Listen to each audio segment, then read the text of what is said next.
Welcome to Ryan's Running Reviews in partnership with Roadrunner Sports, and today we're taking a look at one of the best-selling running shoes in America. It is the Brooks Ghost 16.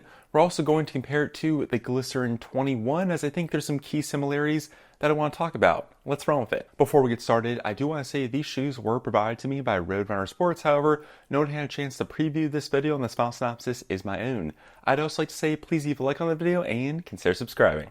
Here we go. The Ghost 16 is Brooks' classic premium traditional neutral daily trainer. It's kind of the Swiss Army knife in Brooks' running shoe lineup, if you will. People use it for walking and casual wear all the way to their daily training runs. It does just, again, a little bit of everything. Now, if you're someone who likes the Ghost but wants a little bit more cushioning, that is where the Glycerin comes in, as it is essentially just the thicker version of the Ghost.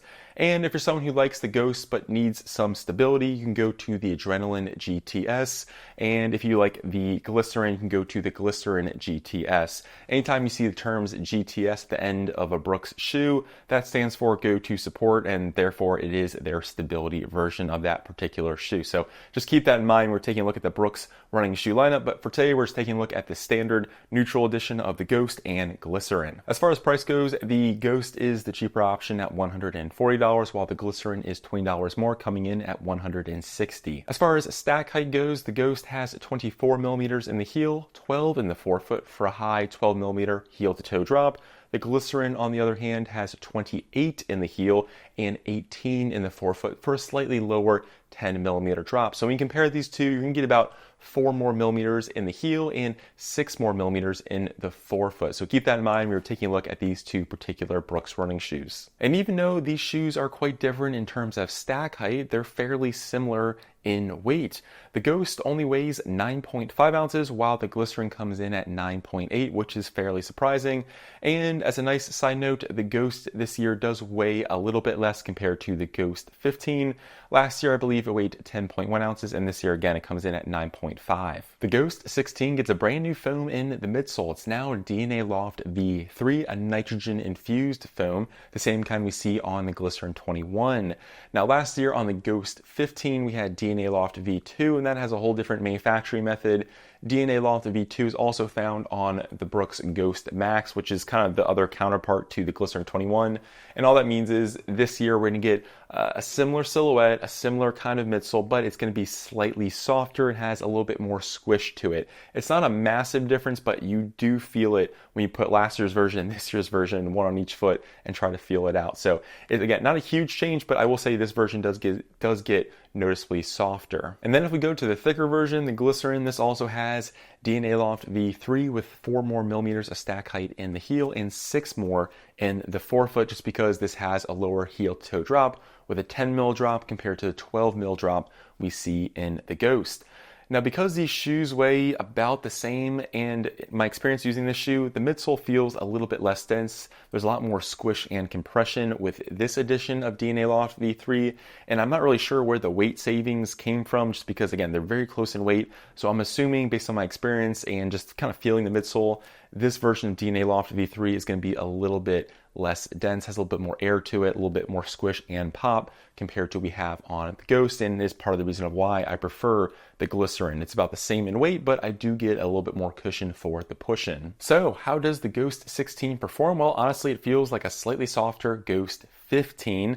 You have a little bit more compression to the midsole. It retains its Brooks Ghost identity and feel. It's a traditional go-to reliable training option. Nothing super crazy exciting going on here. It has a really smooth ride. It's kind of the jack of all trades, master of none, and feels like a more moderately cushioned shoe in light of the Ghost Max and the Glycerin and all the other ridiculously thick running shoes. So I would keep that in mind. It's a subtle change. For me, it's an improvement. I do like a slightly softer midsole, and I do think DNA Loft V3 is better, but that may come down to your personal preference and how you think the midsole performs. It's not a huge shift, but it is noticeable, and I do want to point that out here on this 16th edition. As far as the Glycerin goes with its performance, it's noticeably softer underfoot, and for me, because the shoes weigh about the same, I lean towards the Glycerin. It's also going to be a bit stiffer and more rigid, because you have a larger midsole as well, which helps you take advantage of that rocker geometry.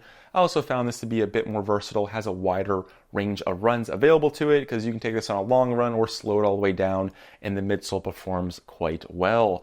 I'm also a bigger fan of the upper, which I'll touch on here next. The upper on the Glycerin is an engineered knit material. It's not stretchy or elastic at all, and for me it had a wider toe box, which I really appreciated. It gave my toes some more wiggle room compared to the Ghost, which has a slightly more narrow top of the toe box. Now, with regard to breathability, I do think the Ghost kind of takes the cake there. It has a more traditional engineered mesh. Both shoes fit true to size, but the toe box is really the difference maker for me on the Glycerin, making it significantly more comfortable. Neither tongue on these shoes is gusseted. I did like the tongue on the Glycerin. It has a moderate amount of padding, lays flat, and was quite comfortable. It just got the job done. However, with the Ghost, I did have an issue with the tongue itself. On the underside, the fabric just feels like there's too much of it and just bunches up and creates some minor irritation points on the top of my foot. That sensation does fade away as you get more miles into the shoe and you just kind of forget about it, but it was something I did notice when trying the shoe on initially and just kind of feeling the underside of the tongue. It's nowhere near as smooth and consistent compared to the Glycerin tongue. Now, this may just be the model or shoe I have or the colorway, but it is something I do need to point out. Moving to the back of the shoe, the heel counter on the Glycerin is quite stiff and rigid, and then the ankle and Achilles area has tons of padding. The Ghost has a little bit less padding in the back, but the heel counter is even more stiff and rigid. I thought the lockdown here was stellar. Again, this whole thing feels very much like a Brooks Ghost. Brooks is known for the quality uppers, and I think these continue to hold true.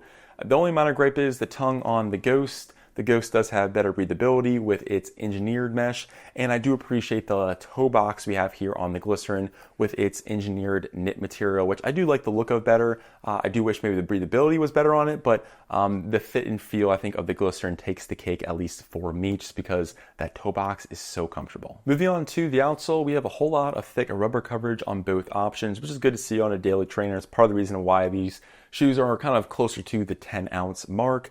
I thought the grip was fine. This is Brooks' new Road Track rubber, which is supposed to help with durability. And you'll notice that they retained those kind of filled-in flex screws towards the forefoot, which is supposed to kind of stiffen things up. It is a fairly flexible forefoot. There's not a whole lot of rigidity there, although I do think the rubber helps a little bit. But otherwise, it feels very much, again, like a Brooks outsole traction pattern, and you do have just quite a bit of rubber here. So overall, the Ghost 16 feels like a moderate upgrade or change, depending on how you view things. If you've liked previous Ghost models but wanted a softer underfoot experience, I think the Ghost 16 will be right up your alley. I'm a big fan of DNA Loft V3, and I think this is a solid implementation. Nothing too crazy, but is noticeably softer. The Ghost still feels like a Ghost. It's reliable. It's kind of your traditional daily trainer. Nothing too crazy going on here. However, the Glycerin 21 feels like a massive shift for the Glycerin series. I really like what they're doing with this midsole. It's noticeably softer. You have a lot more cushion underfoot compared to the Ghost. And the upper, for me, I just absolutely love how it looks and feels, just because mainly of that toe box. Excellent lockdown, solid build quality, and for me, I kind of lean towards a little bit more cushion in my running shoes. But if you're someone who wants kind of a more manageable amount of stack height or just something that doesn't feel as large, I think that's where the Ghost comes in with this kind of a reduced DNA Loft V3 feeling. Well, that concludes the review. Let me know in the comments what shoe you would go with, or are you a big fan of the Ghost Max? I would love to hear from you. I'm Ryan from Ryan's Running Reviews, and I'll catch you guys on the next one. Thanks.